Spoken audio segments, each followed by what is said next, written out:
नमस्कार साथियों, मैं मनीष भारती संस्कृति प्लेटफॉर्म पर आप सभी का स्वागत करता हूं। साथियों, यहां पर देखिए एक बेहद महत्वपूर्ण मुद्दे को लेकर के हम लोग चर्चा करने वाले हैं। चूंकि आप जानते हैं अभी कुछ दिन पहले ही केंद्रीय गृह मंत्री अमित शाह ने कहा कि लाल सलाम यानी जो कहा जाता है, इससे शब्द जो जाकर के जुड़ता है नक्सली मोमेंट, उसके लिए देश में कोई जगह नहीं है और मार्च 2026 आखिरी डेडलाइन घोषित कर दिया गया है कि नक्सलवाद को देश से पूरी तरह से खत्म कर दिया जाएगा। आप लगातार जो सुनते होंगे हमारे गृह मंत्री, रक्षा मंत्री, प्रधानमंत्री या सेना अध्यक्ष जो बात करते हैं कि इंडिया 2.5 फ्रंट पर युद्ध करता है, वॉर करता है, तो उसमें से एक जो है वो पाकिस्तान को समर्पित होता है, एक जो है दूसरा वो चाइना को समर्पित होता है, तो 2 हो गया। और आधा हिस्सा जो है वो आंतरिक सुरक्षा को लेकर के कहा जाता है। और आंतरिक सुरक्षा को जो सबसे ज्यादा क्षति पहुंचाने का काम किया है पिछले अगर देखेंगे 50-60 सालों में, तो वह ज्यादा जो है वो नक्सलवाद माओवाद मोमेंट है। तो यहां पर यह कही जा रही है सरकार के द्वारा कि बाय हुक और क्रूक कैसे भी करके मार्च 2026 तक कीजिए। देखिए, एक समय अगर देखेंगे ना, आज से 10-15 साल पहले तो देश के विभिन्न राज्य से प्रभावित हुआ करते थे। उसमें बिहार भी था, झारखंड भी था, बंगाल था, छत्तीसगढ़ था, उड़ीसा था, तेलंगाना, आंध्र प्रदेश, उसके बाद जो है आपका मध्य प्रदेश, उसके बाद महाराष्ट्र, ये तमाम ऐसे जगह थे, केरला भी, जो नक्सलवाद से प्रभावित था। लेकिन समय के साथ आपको देखेगा, आज आपको बिहार में नक्सलवाद नहीं दिखेगा, झारखंड में बहुत मामूली स्तर पर दिखेगा, पश्चिम बंगाल में नक्सलवाद आपको नहीं देखने को मिलेगा, मध्य प्रदेश में ऑलमोस्ट जो है वो खत्म हो गया। कुछ हिस्सा आपको छत्तीसगढ़ का जो आपको पूरा दक्षिणी हिस्सा दिखेगा, बस्तर वाला, वहां पर देखने को मिलेगा। कुछ हिस्सा जो आंध्र प्रदेश और जो ये तेलंगाना का ऊपरी हिस्सा है, उत्तरी हिस्सा वहां पर, और कुछ हिस्सा महाराष्ट्र का वहां पर देखने को मिलेगा। यानी कि डिस्ट्रिक्ट के हिसाब से कहेंगे ना, तो सरकार ने कहा है कि इसकी संख्या बेहद कम अब हो चुका है और जहां भी हुआ है किसी भी तरह से उनको सरेंडर करना है या फिर उसको खत्म करने की बात की गई है। तो लगातार जो है यहां पर आप देखेंगे कि बहुत सारे नक्सली आत्मसमर्पण कर रहे हैं, सरकार अच्छा पैकेज दे रही है। छत्तीसगढ़ जो मुख्य गढ़ माना जाता है माओवादियों का, नक्सलियों का, वहां पर 208 माओवादी ने समर्पण कर दिया है और यह बहुत बड़ी जीत जो है सुरक्षा बलों की मानी जा रही है। और निश्चित तौर पर जो लोग समर्पण किए, मुख्य धारा में वापस आना चाह रहे हैं, उनके लिए भी बहुत बेहतर की बात की गई। अभी आपने देखा एक प्रमुख लीडर हुआ करते थे नक्सल मोमेंट के, महाराष्ट्र के, उन्होंने महाराष्ट्र के मुख्यमंत्री देवेंद्र फडणवीस साहब के सामने जो है समर्पण किया, हथियार सौंप दिया है। उनके साथ और बहुत साथी उनके आए हैं। तो निश्चित तौर पर यह अच्छा है कि सरकार जो पैकेज दे रही है उसका लाभ लें और एक तरह से जो व्यवस्था बनी है, लोकतंत्र की व्यवस्था है, उसमें आकर के अपनी आवाज रखें, है ना। हिंसा का कोई रास्ता, कोई जगह नहीं लोकतंत्र में होना चाहिए। आएंगे उस पर विस्तार से चर्चा करेंगे। उससे पहले संस्कृति आईएएस के द्वारा आपको दिवाली स्पेशल ऑफर दिया जा रहा है, जिसकी वैलिडिटी 22 अक्टूबर तक रहने वाली है। आईएएस फाउंडेशन कोर्स की चर्चा करेंगे। मोर देन 60% आपको ऑफ मिल रहा है, 10% एक्स्ट्रा ऑफ आपको दिख रहा है यहां पर। और विभिन्न जो कोर्सेज हैं, ये जो आपको ऑफर दिख रहा है, इस पर भी ईएमआई की सुविधा दी गई है। ये संपर्क सूत्र आपको दिया गया है, इस पर कांटेक्ट करके अपने मनचाहे कोर्स के विषय में जान सकते हैं। फिर आप नामांकन लेकर के अपनी तैयारी को और भी धारदार बना सकते हैं। देखिए, अभी तक का सबसे बड़ा सरेंडर इसे माना जा रहा है। 208 माओवादी जो है एक साथ यहां पर सरेंडर करते हुए नजर आए हैं। छत्तीसगढ़ में नक्सल के खिलाफ पुलिस बल को बड़ी सफलता मिली है। एक साथ 208 नक्सली ने सरेंडर कर दिया है। आत्मसमर्पण करने वाले नक्सलियों में 110 महिलाएं भी है। सोचिए, महिलाओं की संख्या ज्यादा है।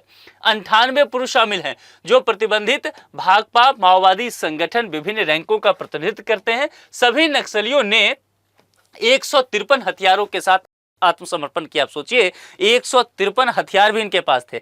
दरअसल छत्तीसगढ़ सरकार जो है नक्सलियों का सफाई करने में लग गई है। नक्सलियों के सफाई के लिए केंद्रीय गृह मंत्री अमित शाह ने 31 मार्च 2026 की डेडलाइन पहले ही तय की है, जिसकी चर्चा हमने आपसे पहले किया था। इस कड़ी में इतनी बड़ी संख्या में अगर नक्सलियां सरेंडर कर रहे हैं तो निश्चित तौर पर नक्सल विरोधी अभियान के लिए बहुत बेहतर माना जा रहा है।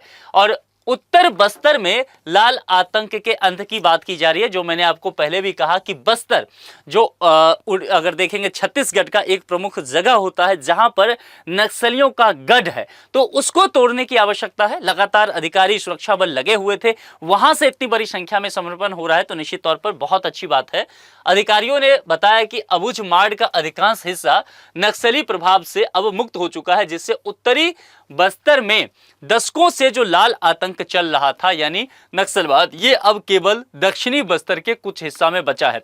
और देखिए, अगर दक्षिणी बस्तर का भी ये हिस्सा जो है वहां समर्पण हो जाता है या जो माओवादी नक्सलवादी हैं उनका खात्मा कर दिया जाता है, तो कह सकते हैं कि लगभग देश से नक्सलवाद का सफाया हो जाएगा। इसलिए सुरक्षा कर्मियों को पूरी तरह से गृह मंत्रालय के द्वारा छूट दिया गया है और सरकारों को भी कहा गया है कि आप विशेष पैकेज की घोषणा कीजिए, कैसे भी करके समर्पण करवा लीजिए। क्योंकि देखिए, सरकार का भी मकसद ये नहीं है ना कि हम अपने ही लोगों को मारे, लेकिन अब हथियार लेकर के आप सुरक्षा बल से टकराएंगे तो जाहिर सी बात है मजबूरी में सरकार को यह कदम उठाना पड़ेगा।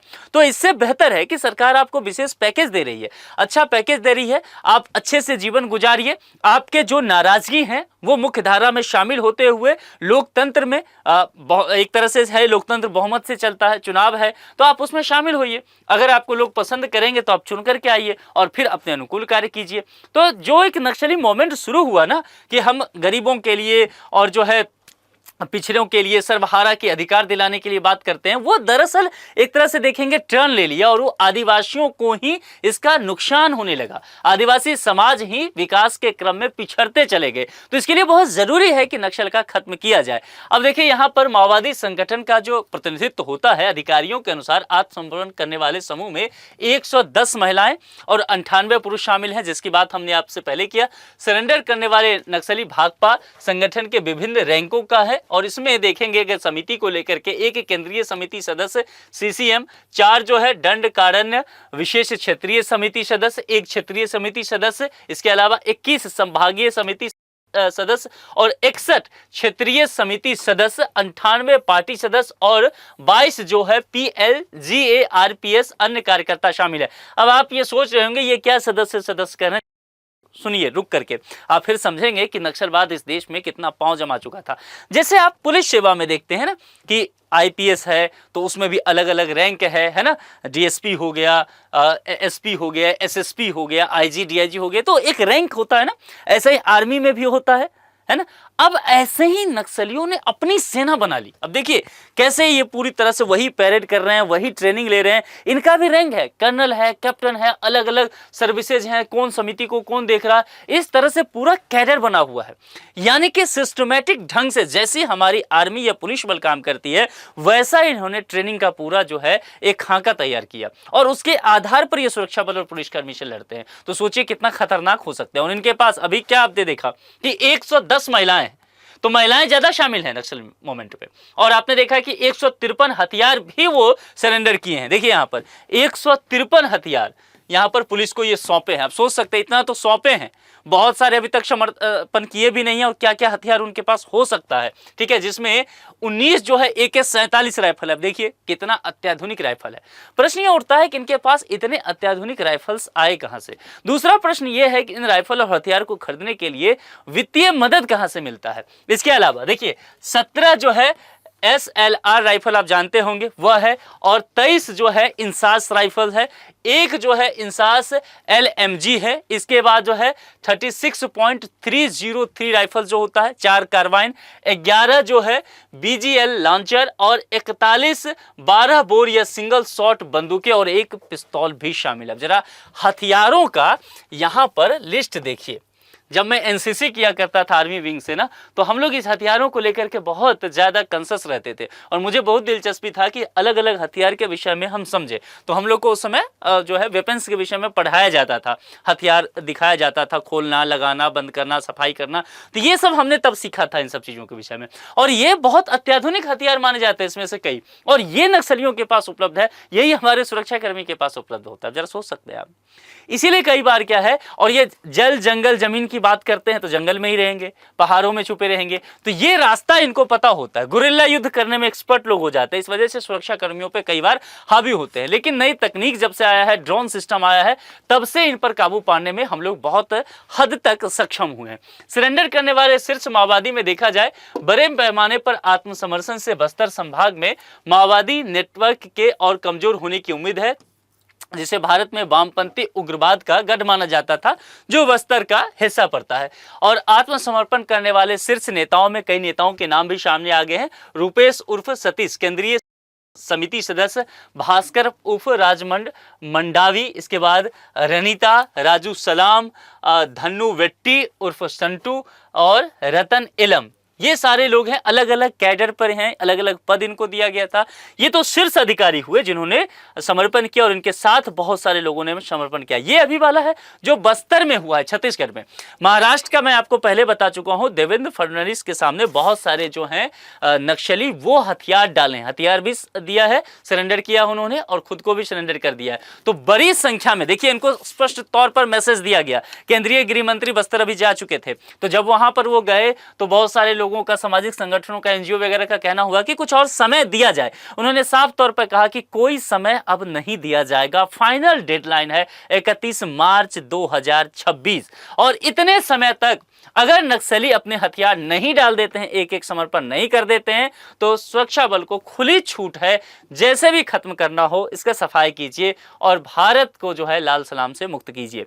तो ये अपने आप में बहुत अच्छा एक देखा जाएगा, क्योंकि आदिवासी समाज ही इससे ज्यादा पीड़ित रहे हैं, उनको ही अधिक समस्याएं हुई है, शोषण हुआ है, विकास के क्रम में देखा जाए तो वो पिछड़ गए हैं, मुख्य धारा में शामिल नहीं हो सके हैं। तो निश्चित तौर पर ये एक बेहतर कदम है कि समर्पण किया जाए, मुख्य धारा में शामिल हुआ जाए। आप लोग इस विषय में क्या सोचते हैं, अपने विचार कमेंट बॉक्स में लिख करके हमें जरूर बताएं। आज के लिए इतना ही, जुड़े रहने के लिए आप सभी का बहुत बहुत शुक्रिया। Thank you so much.